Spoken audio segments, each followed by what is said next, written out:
Alhamdulillah baik. Alhamdulillahirrahmanirrahim. Hari ini kita masih diberi kesempatan oleh Allah Subhanahu Wa Taala, masih diberi waktu luang dalam rangka mengikuti kegiatan pengimbasan tentang 7 jurus BK hebat. Sebelum kita masuk ke 7 jurus BK hebat, mari kita sama-sama menyimak. Ini ada lagunya ya Bapak Ibu, sebagai pembuka saya akan perlihatkan kepada Bapak Ibu lagu tentang 7 jurus BK hebat ya. Oke, mari kita bernyanyi bersama biar agak rileks sedikit. Mungkin bisa berdiri ya Bapak Ibu. Oke.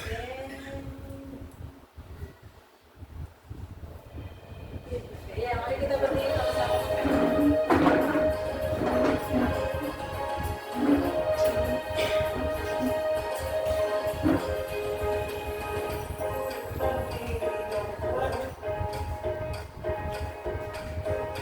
Lingkungan sehat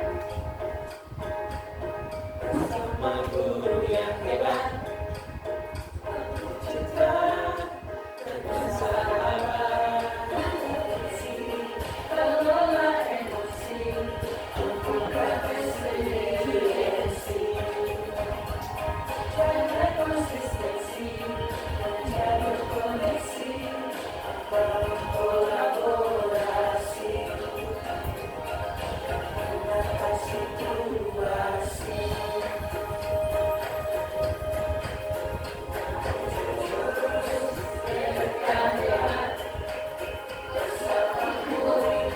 Melangkah tepat, 7 jurus BK hebat,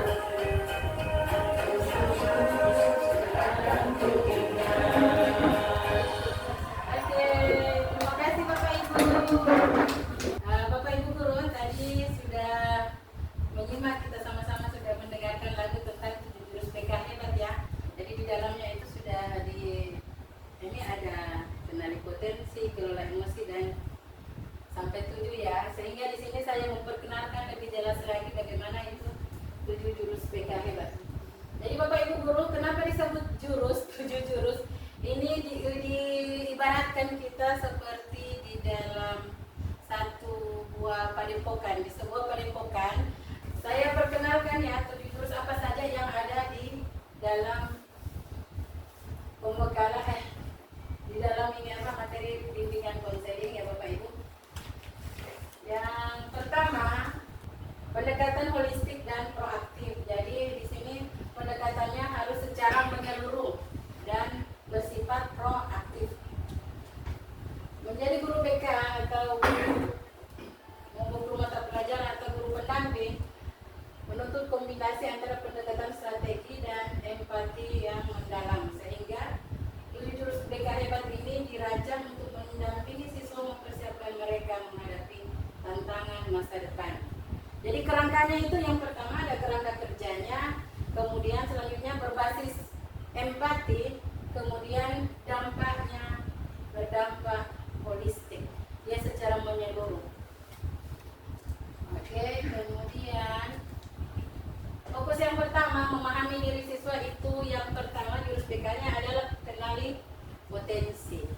Jadi setiap siswa adalah individu yang unik ya, sehingga tugas kita sebagai guru membantu mereka mengenali bakat dan minat peserta didik melalui asesmen, observasi dan wawancara yang mendalam. Jadi di situ ada kenali potensi itu ada dilakukan melalui asesmen minat dan bakat ya Bapak Ibu. Kemudian ada arahkan jalur yang paling sesuai. Selanjutnya ada 7 jurus BK yang kedua, ada yang namanya kelola emosi. Kelola emosi ini mencakup tentang kecerdasan emosional, karena kecerdasan emosional itu adalah kunci dari keberhasilan peserta didik, di mana siswa dibekali dengan keterampilan mengenali, memahami, dan mengelola emosinya secara sehat. Jadi Bapak Ibu, kita membantu peserta didik bagaimana dia memahami diri, mengelola emosinya, sehingga dia bisa sukses di masa depannya. Kita melakukan, untuk bisa memahami ini bisa dilakukan dengan cara mengajarkan sosial emosional learning atau SEL, kemudian bangun hubungan positif dan atasi stres. Selanjutnya, fokus kita yang berikut membangun kekuatan mental peserta didik melalui jurus BK yang ketiga, yaitu tumbuhkan resiliensi. Menumbuhkan resiliensi ini artinya bagaimana kita sebagai guru mampu mendorong siswa keluar dari kesulitan sehingga dia mampu sukses di masa depan. Bagaimana mampu menumbuhkan mentalnya yang dari down misalnya bisa menjadi pribadi yang lebih baik dari sebelumnya. Itulah yang dinamakan dengan bagaimana menumbuhkan resiliensi agar dia siswa bisa bangkit dari kegagalan dan kesulitan. Di sini kita akan membahas tentang menanamkan pola pikir bertumbuh atau growth mindset dan semangat pantang menyerah. Jadi kan kalau selama ini yang kita kenal, yang kita biasa lakukan sama peserta didik, secara tidak sadar kita hanya sementara baru melakukan pola pikir tetap atau fixed mindset. Ya Bapak Ibu, kalau di pembelajaran mendalam itu barangkali sudah dibahas ya. Jadi di jurus BK juga ini ada. Jadi bagaimana pola pikir siswa yang menetap kita bisa merubahnya menjadi pola pikir bertumbuh atau growth mindset. Kemudian jurus yang keempat dalam BK yaitu ada jaga konsistensi. Jaga konsistensi ini adalah karakter positif yang membutuhkan waktu sehingga siswa mampu membangun disiplin, tanggung jawab, dan manajemen diri yang konsisten dalam rutinitas seharian. Artinya bagaimana kita sebagai guru mampu mengarahkan atau mampu membimbing siswa sehingga perilaku yang negatif atau yang kurang baik itu bisa dia berubah, dia bertumbuh menjadi lebih baik dan mampu bertahan dalam situasi apapun. Begitu ya Bapak Ibu. Kemudian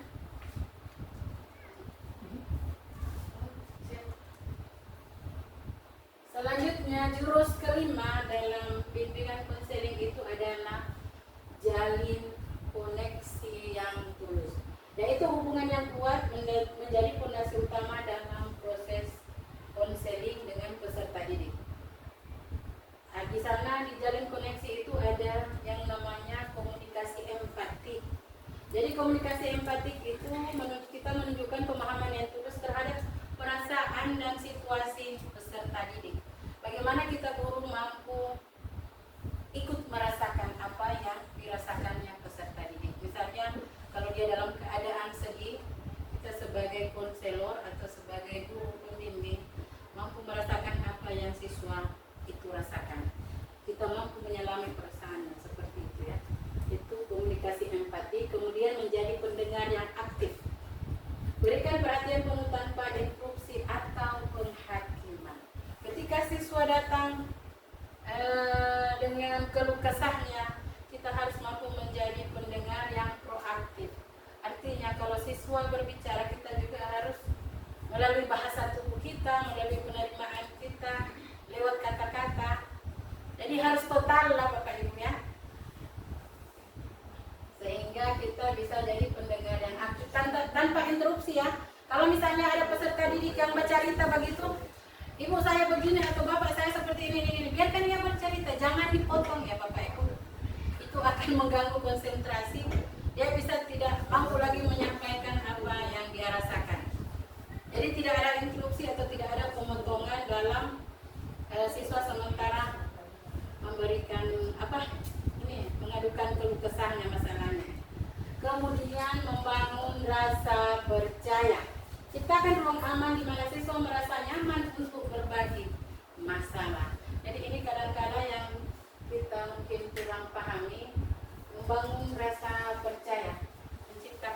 aman. Setelah kita melakukan komunikasi empati, kita juga menjadi pendengar yang aktif, membangun rasa percaya. Ini artinya ketika bilang menghubungkan adalah mendengar dengan hati, bukan hanya dengan telinga. Ya. Jadi kita dengarkan dengan hati. Kalau kita dengar dengan hati berarti tercipta ini komunikasi empatik ada, pendengaran aktif ada, rasa percaya, membangun rasa percaya diri ada. Kalau cuma kita dengar dengan telinga, setelah selesai sudah hilang dengan sendirinya. Ada terus keenam, bangun kolaborasi multidimensi. Perkembangan siswa adalah tanggung jawab bersama, sehingga guru yang hebat tidak akan bekerja sendirian, melainkan aktif menciptakan strategi. Artinya kita membangun kolaborasi itu harus secara menyeluruh.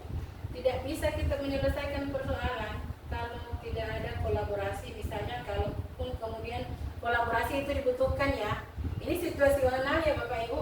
Kalau misalnya siswa datang hanya dengan persoalan pribadi yang tanpa kita harus komunikasi atau kita harus konsultasi dengan pihak lain, ya itu bisa diselesaikan sendiri, tidak masalah. Tapi ketika persoalan siswa yang datang itu membutuhkan kerjasama, misalnya dengan guru bidang studi, dengan guru wali, dengan orang tua, atau dengan pihak yang lebih luas lagi, misalnya dengan pihak puskesmas, misalnya bagian kesehatan, kemudian kalau bagian narkoba misalnya kita bisa bekerja sama dengan kepolisian, atau tergantung ini situasionalnya Bapak Ibu, tergantung kasus yang kita hadapi atau masalah yang kita hadapi.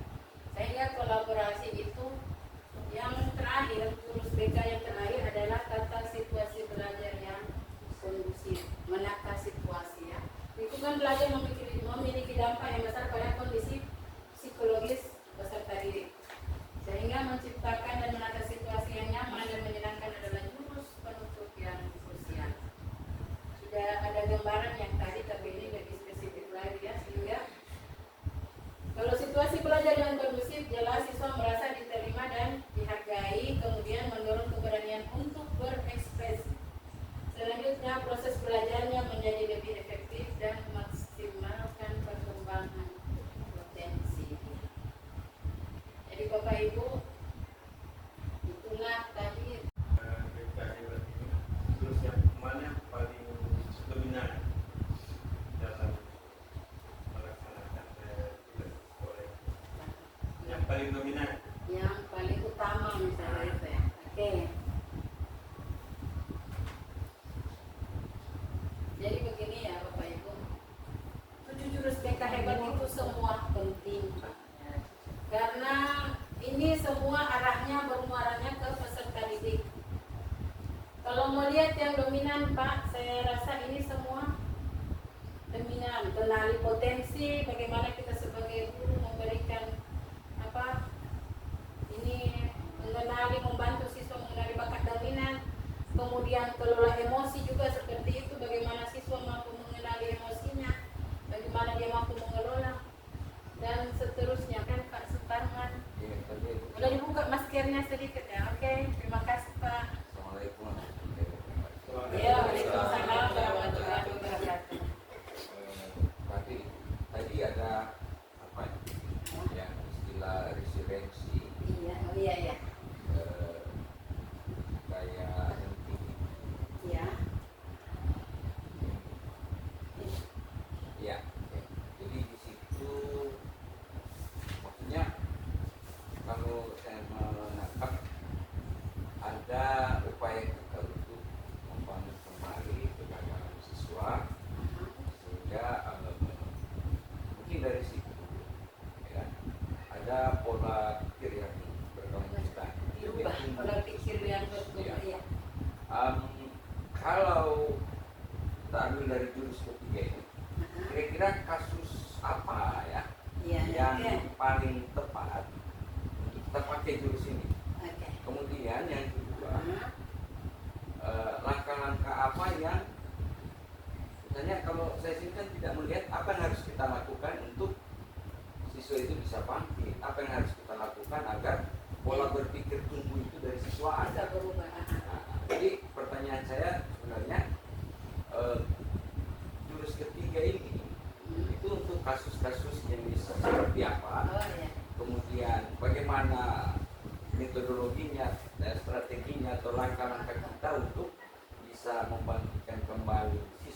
kegagalan. Terus apa yang harus kita lakukan agar siswa itu punya pola berpikir tumbuh atau growth mindset, bahasa apa ya? Bahasa Ya. Inggrisnya. Cuma kalau saya sedikit kritik itu, Ya. bahasa Inggrisnya itu di dalam kurung. Jadi pola pikir bertumbuh itu di luar, growth mindsetnya itu di dalam. Iya. Karena ini bahasa Indonesia. Oh iya, Ya. cukup bahasa Indonesia soalnya ya. Cuma, Terima kasih Pak Super Nyala. Apalagi Coba ya. kalau dalam Trigatria Ah. bangun bahasa Indonesia Ya. itu harus diutamakan. Oke, Oke, terima kasih. siap. Bu. Siap.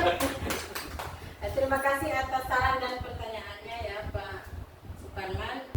Dan ini strategi praktisnya ya Bapak Ibu untuk Oh, ini. mengubah pola pikir dari fixed mindset, pola pikir kotak atau tertutup ke growth mindset.